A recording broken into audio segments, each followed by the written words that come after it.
Saya kurang khusyuk dalam sholat berjamaah sebagai makmum. Karena saya tahu imam yang memimpin sholat kami seorang perokok berat. Dan saya yakin hukum merokok menurut ulama besar dunia haram. Apa yang harus saya lakukan Pak Ustadz? Merokok menurut Syekh Muhammad Nasir Farid Wasil Mufti Mesir haram. Merokok menurut Syekh Abdul Aziz Ibnu Baz Mufti Saudi Arabia haram. Merokok menurut Muhammadiyah haram. Merokok menurut Majelis Ulama Indonesia haram bagi ibu hamil, ibu menyusui, orang tua, anak-anak, orang sakit haram. Adapun bagi orang yang tidak masuk kategori ini maka makruh. Ustaz condong kemana? Saya tak merokok, saya condong kepada haram.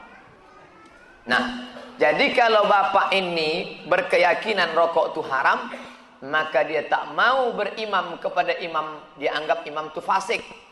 Apa hukumnya berimam kepada imam yang fasik? Mazhab Maliki, mazhab Syafi'i, mazhab Hambali boleh berimam kepada fasik. Yang tak membolehkan berimam kepada fasik mazhab Hambali.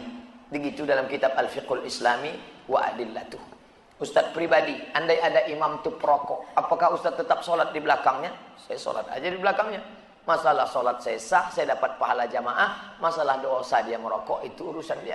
Tak nyaman saya Pak Ustaz. Asal saya angkat takbiratul ihram, nampak saya dia menghembus. Cari masjid lain. Banyak masjid serak-serak di Batam ni. Bukan tak ada masjid lain. Kan macam zaman dulu, sekampung satu masjid. Masjid sana, masjid sana. Ustaz, bagaimana cara menghadapi istri yang baper? Apa baper? Hah? Bawa perasaan? Bawa orang zaman dulu, jadi cuma sikit-sikit tersinggung, terus nangis. Apalagi saya ini orangnya agak cuek. Mohon bimbingannya Pak Ustaz. Perempuan itu makhluk yang lemah, walaupun dia kuat. Oleh sebab itu Nabi SAW berpesan, khairukum khairukum li ahli. Siapa yang paling baik di antara kalian ini, yang paling baik kepada istrinya. Maka lemah lembut. Dia tak ingin kau belikan gelang emas yang besar. Dia tak ingin kau bawa liburan ke Bali. Dia hanya ingin kau usap kepalanya. Dia ingin hanya kau ucapkan. Dia tak ditangkapnya kata-kata, kalimatnya, substansinya.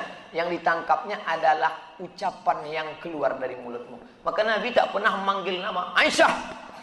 Apa kata Nabi? Ya Humairah, wahai engkau yang putih kemerahan kalau kena cahaya matahari.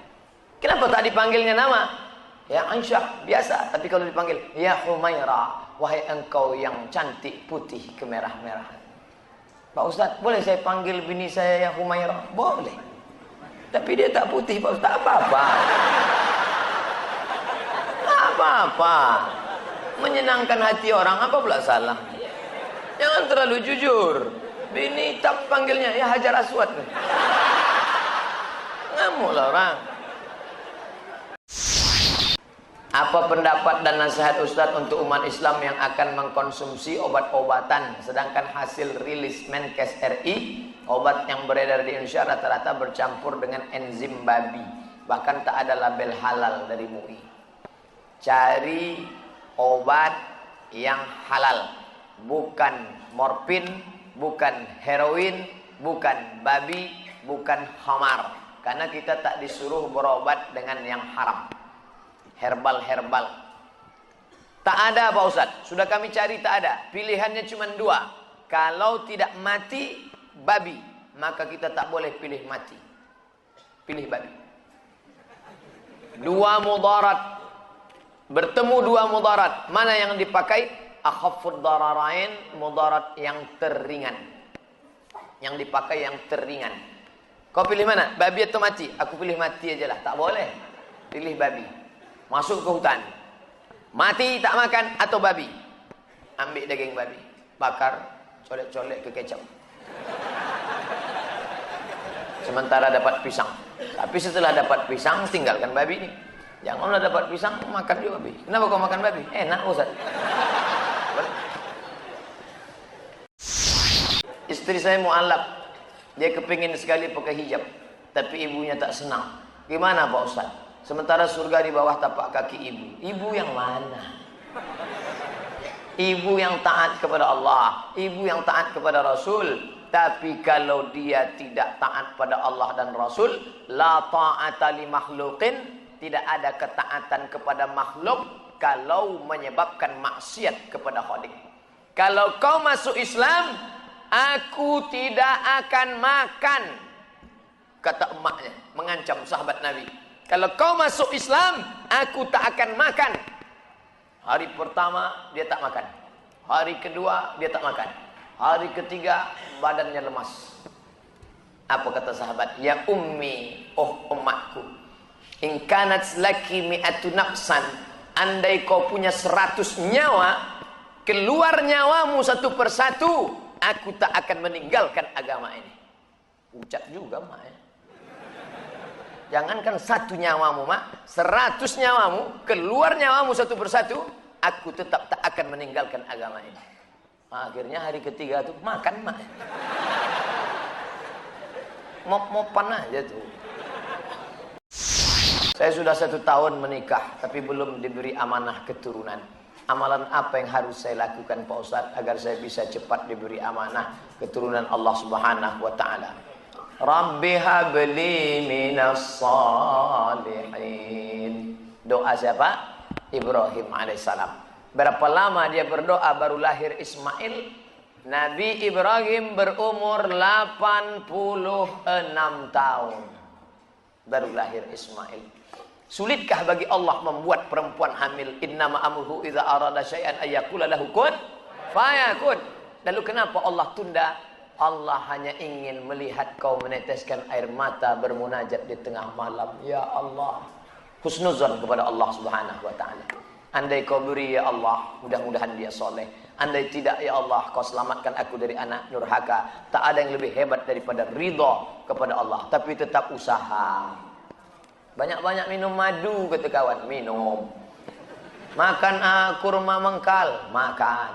Buat jus toge. Buat. Untuk menguatkan. Apa saja kan, selama halal. Tapi kalau kata dia minum kamput, jangan.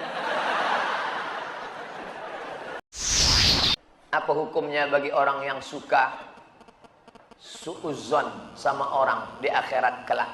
Ya ayyuhalladzina amanu, hai orang beriman, ijtanibu katsiran minadh-dhann, jauhilah prasangka, inna ba'dadh-dhanni itsmun, karena sebagian prasangka itu dosa.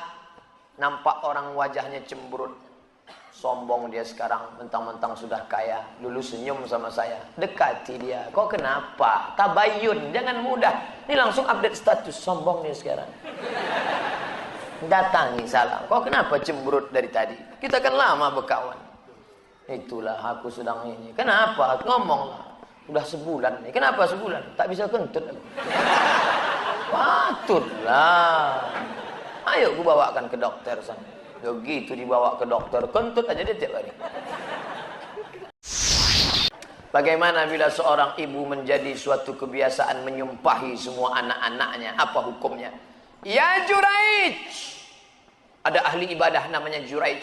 Ya Juraij. Dia tak menjawab. Ya Juraij. Dia tak menjawab. Ya Juraij. Dia tak menjawab. Sampai yang ketiga tak menjawab. Apa kata emaknya? Allahumma la tumithu hatta turihi wujuhal mumisat. Jangan matikan Juraij sebelum matanya melihat wanita tunasusila WTS PSK. Ahli ibadah anaknya. Tak mau menjawab sambutan emaknya karena dia anggap lebih mulia menyembah pada Allah. Kata emaknya, jangan matikan dia ya Allah sebelum biji matanya menengok wanita tunasusila. Kalah doa anak ahli ibadah karena doa seorang ibu. Apa yang terjadi? Tak lama sesudah itu perempuan hamil pengembala kambing. Tas ditanya, kau hamil kenapa? Karena Juraij. Dihancurkan mereka tempat ibadah Juraij, Bani Israel. Lalu kemudian mereka tangkap Juraij. Juraij, ternyata kau penipu pembohong. Katanya kau ahli ibadah. Nih pengembala kambing hamil, kau berzina sama dia. Kata Juraij, jangan kalian bunuh aku. Tunggu sampai anak lahir. Setelah anak lahir diadakan sidang. Lahir anak, ditusuk Juraij telunjuknya ke pusat. Ya ghulam, hai anak kecil, Man abuka? Siapa ang? Bapakmu siapa? Who is your father? Bapakmu siapa? Apa jawab anak itu? Ra'il ghanam. Bapakku pengembala kambing. Apa makna kisah ini? Allah mau menunjukkan mata Juraij akhirnya menengok wanita tuna susila. Maka kalau marah sama anak, jangan bilang, hei hantu, hei setan. Jadi hantu, jadi setan dia. Kalau marah sama dia, hei Gubernur Kepri, hei anggota legislatif, insya Allah jadi dia. Paling tidak jadi calon, jadilah. Bila kita sudah menyuruh anak mengaji sekolah, tapi si anak masih bandel dan terjerumus ke lembah narkoba, apakah kita disebut gagal mendidik anak? Kalau hendak membentuk buluh bambu, biarlah dari rebung. Rebung yang putih dibentuk melengkung, melingkar, membulat, memetak. Tapi kalau dia sudah keras, hanya dua kemungkinan. Kalau tidak dia patah, kepala kita pecah. Oleh sebab itu jaga.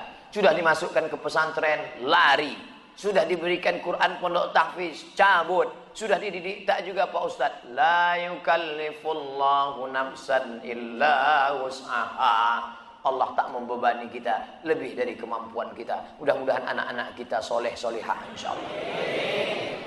Imam dengan satu makmum perempuan yang bukan mahram, apa hukumnya? Menimbulkan fitnah. Da'ma safa khuzma safa, da'ma kadar. Tinggalkan yang buruk karena akan menjadi fitnah. Anak tinggal di masjid, anak muda datang pula mahasiswi jadi makmum di belakang, ditengok sama orang, menjadi fitnah. Siapa tuh? Pacaran, difotonya pula. Ada orang sedang salat di masjid, ini orang mau fitnah kita. Maka kalau begitu keadaannya, tapi kalau imam ini sudah tua, tak nampaknya lagi mana gadis mananya. Bismillahirrahmanirrahim. Datang kebetulan mahasiswi, tak apa-apa. Tapi kalau menimbulkan fitnah, namanya sadduz zari'ah, menutup pintu celah fitnah. Lebih baik dia tinggalkan. Saya pernah mendengar cerita tentang manusia masuk surga dan neraka. Di antaranya kisah tentang wanita tunasusila pelacur yang masuk surga karena menolong seekor anjing. Kisah seorang yang masuk surga tapi belum pernah sholat dan sujud, orang masuk surga dan neraka karena seekor lalat. Pertanyaan saya, apakah saat ini sudah ada umat Nabi Muhammad atau manusia yang sudah berada di surga neraka? Bukankah manusia akan masuk surga neraka setelah hari kiamat? Kisah tentang seorang perempuan WTS membuka sepatunya, sepatu kulit, dimasukkannya ke dalam sumur, dituangkannya ke anjing yang menjulurkan lidah. Bukan umat Nabi Muhammad, tapi cerita tentang Bani Israel. Allah mengampunkan dia dan dia akan masuk surga. Apakah di surga itu sekarang sudah ada orang di dalamnya? Nabi Muhammad dulu masuk ke surga untuk apa? Meninjau-ninjau, menengok-nengok. Orang yang soleh meninggal, rohnya masuk ke dalam burung paruh warna hijau. Burung itu terbang ke sana kemari. Buka kitab Ar-Ruh, ditulis oleh Imam Ibnu Qayyim Al-Jauziyah. Bapak, ibu, adik-adik, kalau mau baca kitab tentang surga, neraka, alam barzah, dua kitab. Pertama At-Tazkirah, Imam Al-Qurtubi. Ar-Ruh, Imam Ibnu Qayyim Al-Jauziyah. Ada orang-orang dibawa singgah ke surga jalan-jalan. Ini pemukiman, real estate, rumah mewah. Nanti akan ditempati 1 Januari 2018. Tapi sebelum itu orang boleh jalan-jalan, nengok, survei-survei dulu. Makanya orang mati syahid wajahnya senyum. Kenapa orang mati syahid wajah senyum? Karena sebelum nyawanya keluar, malaikat sudah mengepakkan sayapnya. Di situ nampaknya kau akan mati, kau tinggal di lorong blok C nomor 15. Senyum dia. Nah, ini kita sekarang jangankan tempat surga, parkir pun payah.